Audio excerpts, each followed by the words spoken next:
الحمد للہ رب العالمین والصلاة والسلام علی امام المرسلین نبینا محمد وعلی آلہ وصحبہ اجمعین، اما بعد۔ نمازی بھائیوں، آج عشرہ ذی الحجہ کے حوالے سے ہمارا 7واں درس کا موضوع ہے صدقے کی فضیلت۔ نمازی بھائیوں، بلا شبہ نیک اعمال اپنے اجر میں ایک دوسرے سے مختلف اور اپنے مرتبے میں ایک دوسرے سے کمتر اور بڑھتر ہیں۔ ان کے قسم قسم کے دروازے ہیں۔ جب ان میں سے کوئی دروازہ مسلمان کے لیے کھولا جائے تو اجر کو غنیمت سمجھتے ہوئے اور فضیلت کو حاصل کر لینے کے لیے اس میں جلدی داخل ہونے کی کوشش کرنی چاہیے۔ ان نیک اعمال میں سے جنہیں اللہ تعالیٰ پسند کرتا ہے اور اس عشرہ یعنی 10 دنوں میں انہیں زیادہ کرنا چاہیے، ایک عمل اللہ سبحانہ کی رضا کے لیے مال کا خرچ کرنا ہے۔ ان میں سے کچھ خرچ واجب ہیں جیسے زکوٰۃ، اور کچھ خرچ مستحب ہیں جیسے نفلی صدقہ۔ آج کے درس میں ہماری گفتگو کا موضوع انشاءاللہ نفلی صدقہ ہے۔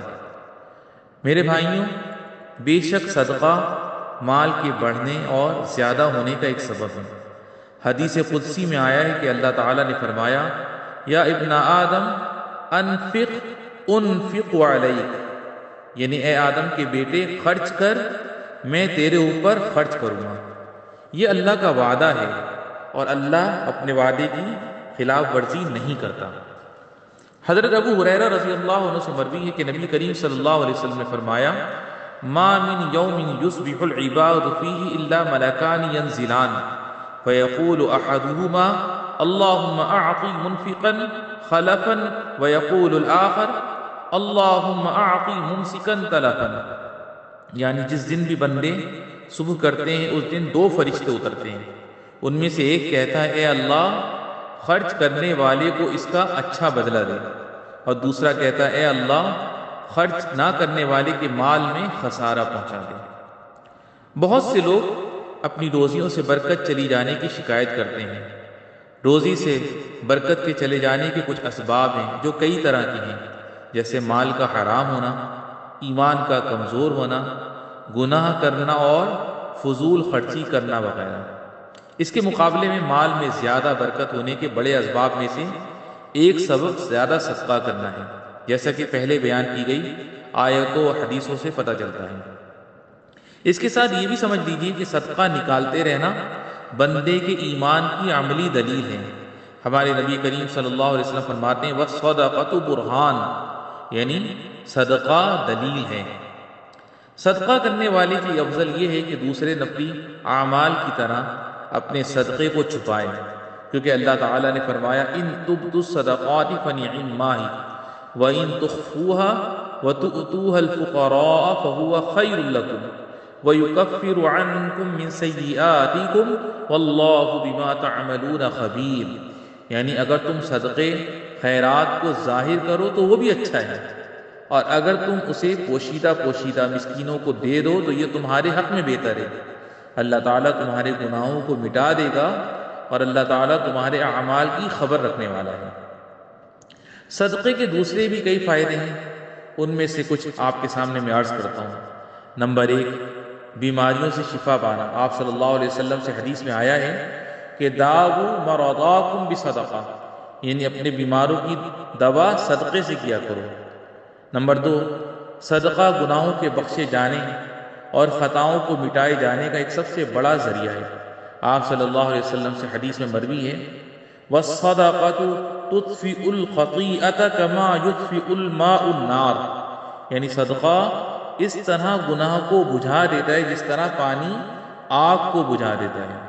نمبر 3، چپکے سے صدقہ کرنے کا ایک اور فائدہ بھی ہے، وہ یہ کہ قیامت کے دن جب کہ سورج تمام مخلوق کے سروں سے قریب ہوگا، صدقہ کرنے والے کو عرش کے سائے میں آرام کرنے کا موقع ملے گا، جیسا کہ ان 7 لوگوں کی حدیث میں جنہیں اللہ اس دن اپنے سائے میں جگہ دے گا جس دن اس کے سائے کے سوا کوئی سایہ نہ ہوگا۔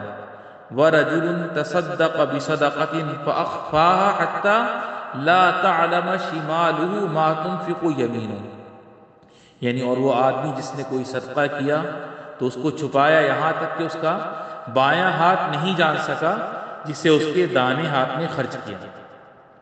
نمبر 4، صدقے میں جہنم کے دکھ دینے والے عذاب سے نجات ہے، اس لیے کہ آپ صلی اللہ علیہ وسلم کی حدیث اتقوا النار ولو بشق تمرۃ فإن لم تجدوا فبکلمۃ طیبہ، یعنی جہنم کی آگ سے بچو اگرچہ کھجور کا ایک ٹکڑا ہی ہو، اگر نہ پاؤ تو اچھی بات ہی کہہ کر اس سے بچو، یعنی پاکیزہ کلام اور بھلی بات ایسا صدقہ ہے جس سے زمین اور آسمان کے رب کی قربت کی امید کی جا سکتی ہے، اور اس کے پیچھے یہ چاہت ہو سکتی کہ اس کے ذریعے محبت پیدا کی جائے، دشمنی ختم کی جائے، دلوں کی اصلاح کی جائے اور جھگڑوں کو دور کیا جائے۔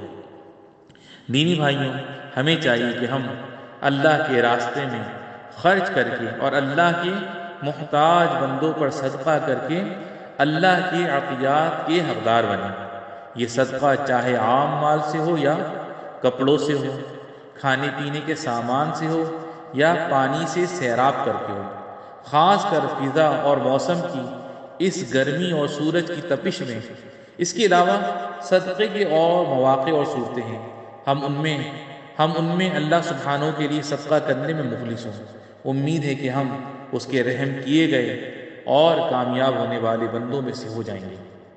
اے اللہ، اپنے ذکر و شکر اور اچھی عبادت پر ہماری مدد فرما، ہمیں اپنے نمازی، روزہ رکھنے والے، صدقہ کرنے والے اور مقبول بندوں میں سے بنا لے، اور ہمیں اپنے نیک بندوں میں اپنی رحمت سے داخل فرما، اور اس عشرہ ذی الحجہ میں ہمیں زیادہ سے زیادہ صدقہ و خیرات کرنے کی توفیق عطا فرما۔ وآخر دعوانا ان الحمد للہ رب العالمین۔